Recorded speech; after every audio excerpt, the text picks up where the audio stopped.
നമസ്കാരം. CPM രാഷ്ട്രീയത്തിൽ പിണറായി വിജയന് മറുവാക്ക് പറയാൻ ആരുമില്ലാത്ത അവസ്ഥയിലാണ് കാര്യങ്ങൾ. ആരെങ്കിലും ഇടയ്ക്കെന്ന അഭിപ്രായം പറഞ്ഞാൽ അവർക്ക് പിന്നീട് പാർട്ടിയിൽ ഗതിയില്ലാത്ത അവസ്ഥയാകും. കൂത്തുപറമ്പ് രക്തസാക്ഷികളെ മറന്ന് റവാഡ ചന്ദ്രശേഖരനെ DGP ആയി നിയമിക്കാൻ മുഖ്യമന്ത്രി തീരുമാനമെടുത്തപ്പോൾ അതിനെ അനുകൂലിച്ചുകൊണ്ടാണ് മുതിർന്ന CPM നേതാക്കളെല്ലാം രംഗത്ത് വന്നത്.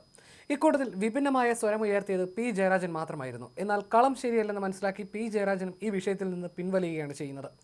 മാധ്യമങ്ങളെ കുറ്റപ്പെടുത്തിയാണ് P ജയരാജന്റെ യൂട്ടേൺ. റവാഡ ചന്ദ്രശേഖരനെ DGP ആയി നിയമിച്ചതിൽ തന്റെ പ്രതികരണം മാധ്യമങ്ങൾ ദുർവ്യാഖ്യാനം ചെയ്തെന്ന് CPM സംസ്ഥാന കമ്മിറ്റി അംഗം P ജയരാജൻ പ്രതികരിച്ചു. DGP നിയമനത്തിൽ മന്ത്രിസഭാ തീരുമാനത്തെ അനുകൂലിച്ചാണ് താൻ പറഞ്ഞതെന്നും എന്നാൽ ചില മാധ്യമങ്ങൾ പ്രത്യേക താൽപര്യപ്രകാരം അത് വളച്ചൊടിച്ചതാണെന്നും അദ്ദേഹം കുറ്റപ്പെടുത്തി. പാലക്കാട് മാധ്യമ സുഹൃത്തുക്കൾ എന്നെ വന്ന് കണ്ടപ്പോഴാണ് പുതിയ DGP ആയി റവാഡ ചന്ദ്രശേഖരനെ നിശ്ചയിച്ച കാര്യം അറിഞ്ഞത്. ഞാൻ വാർത്താ സമ്മേളനമൊന്നും വിളിച്ചിട്ടില്ല. എൻ്റെ പ്രതികരണം ഇന്ന് ഫേസ്ബുക്കിൽ ഇടുന്നുണ്ട്. അത് കേട്ടാൽ ആർക്കും വേറെ സംശയമുണ്ടാകില്ല. മന്ത്രിസഭാ തീരുമാനത്തെ അനുകൂലിച്ചാണ് പറഞ്ഞിട്ടുള്ളത്. ചില മാധ്യമങ്ങൾ അനുകൂലിച്ചെന്ന് പറഞ്ഞു കൊടുത്തു. എന്നാൽ ചിലർ ജയരാജൻ കൂത്തുപറമ്പ് വെടിവെപ്പ് ചർച്ചയാക്കിയെന്ന് വാർത്ത കൊടുത്തു. അവരുടെ താല്പര്യം തനിക്ക് അപ്പോഴേ മനസ്സിലായെന്നും ജയരാജൻ പറഞ്ഞു. CPMനെ താറടിച്ച് കാണിക്കുന്നതിൻ്റെ ഭാഗമായിട്ടാണ് ഈ ദുർവ്യാഖ്യാനം. മാധ്യമ സിൻഡിക്കേറ്റിന്റെ ഭാഗമാണിത്. സർക്കാർ തീരുമാനത്തെക്കുറിച്ച് അഭിപ്രായം പറയേണ്ടത് സ്വാഭാവികമായും സർക്കാരാണ്. പാർട്ടിയല്ലല്ലോ സർക്കാരിനോട് നിർദ്ദേശിക്കേണ്ടത്. കേന്ദ്രം നൽകിയ 3 പേരുകളിൽ ഒരാളെ സംസ്ഥാനം മെറിറ്റ് അടിസ്ഥാനത്തിൽ നിയമിച്ചു. അതിനെതിരായി താൻ ഒന്നും പറഞ്ഞിട്ടില്ല. ഫേസ്ബുക്ക് നോക്കിയാൽ അത് മനസ്സിലാകും. വലതുപക്ഷ മാധ്യമങ്ങൾ ഓരോ കാലത്തും കമ്മ്യൂണിസ്റ്റ് പാർട്ടിയുടെ നിലപാടുകളെ തെറ്റിദ്ധരിപ്പിക്കാൻ ആസൂത്രിതമായി ശ്രമിച്ചിട്ടുണ്ടെന്നും ജയരാജൻ ആരോപിക്കുന്നു. സംസ്ഥാന പോലീസ് മേധാവിയായി റവാഡ ചന്ദ്രശേഖരനെ നിയമിച്ചത് മെറിറ്റിന്റെ അടിസ്ഥാനത്തിലായിരിക്കുമെന്നും സർക്കാർ തീരുമാനത്തിന്റെ മെറിറ്റ് പരിശോധിക്കാൻ താൻ അധികാരത്തിന്റെ ഭാഗമല്ലെന്നുമാണ് കഴിഞ്ഞ ദിവസം പാലക്കാട്ട് വെച്ച് P ജയരാജൻ മാധ്യമങ്ങളോട് പറഞ്ഞത്. നയപരമായ കാര്യങ്ങളാണ് പാർട്ടി തീരുമാനിക്കുക. മറ്റുള്ളത് മുഖ്യമന്ത്രിയും മന്ത്രിസഭയുമാണ് തീരുമാനിക്കുക. ലഭിച്ച നിർദ്ദേശങ്ങളെ അടിസ്ഥാനമാക്കി സർക്കാർ എടുത്ത തീരുമാനമാണ് ഇപ്പോഴത്തേത്. അത് വിശദീകരിക്കേണ്ടതും സർക്കാരാണെന്നും ജയരാജൻ പറഞ്ഞിരുന്നു. യോഗേഷ് ഗുപ്തയുടെ അയോഗ്യത എന്തെന്ന് സർക്കാർ വക്താക്കളോട് തന്നെ ചോദിക്കണം.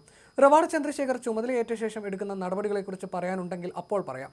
പോലീസ് മേധാവി സ്ഥാനത്തേക്ക് പരിഗണിച്ചിരുന്ന നിതിൻ അഗർവാൾ തലശ്ശേരി ASP ആയിരുന്ന കാലത്ത് ഇപ്പോഴത്തെ CPM Koothuparamba area secretary M സുകുമാരനെ ലോക്കപ്പിൽ ഭീകരമായി തല്ലിച്ചതച്ച കേസിൽ പ്രതിയായിരുന്നു. ഒരു കാലത്ത് ഇത്തരക്കാരെക്കുറിച്ച് തങ്ങൾ തന്നെ ആക്ഷേപം ഉന്നയിച്ചിട്ടുണ്ടെന്നും ജയരാജൻ പറഞ്ഞിരുന്നു.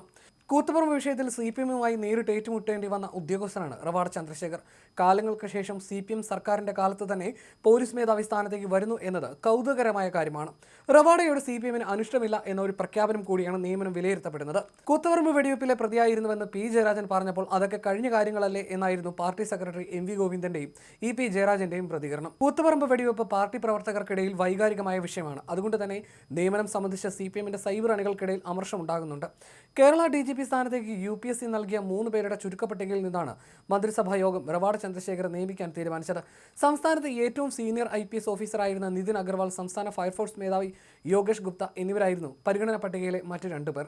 3 പേരുടെ സർവീസ് ചരിത്രം മുഖ്യമന്ത്രി പറഞ്ഞപ്പോൾ കൂത്തുപറമ്പ് വെടിവെപ്പിന്റെ കാര്യം മാത്രം പറഞ്ഞില്ലെന്നും ശ്രദ്ധേയമായി. സ്വാശ്രയ കോളേജ് വിഷയത്തിൽ നയം മാറ്റിയതുപോലെ CPMന്റെ മൊത്തത്തിലുള്ള നയമാറ്റത്തിന്റെ ഭാഗമാണോ പുതിയ DGP നിയമനമെന്ന ചോദ്യവും ഉയരുന്നുണ്ട്. കൂത്തുപറമ്പ് വെടിവെപ്പിന് കാരണക്കാരിൽ ഒരാളായ MV രാഘവന്റെ പാർട്ടിയിലെ ഒരു വിഭാഗവും അദ്ദേഹത്തിന്റെ മകനും ഇടതുപക്ഷത്തിന്റെ ഭാഗമാകുന്ന കാലത്താണ് റവാഡയുടെ നിയമനവും വരുന്നത്.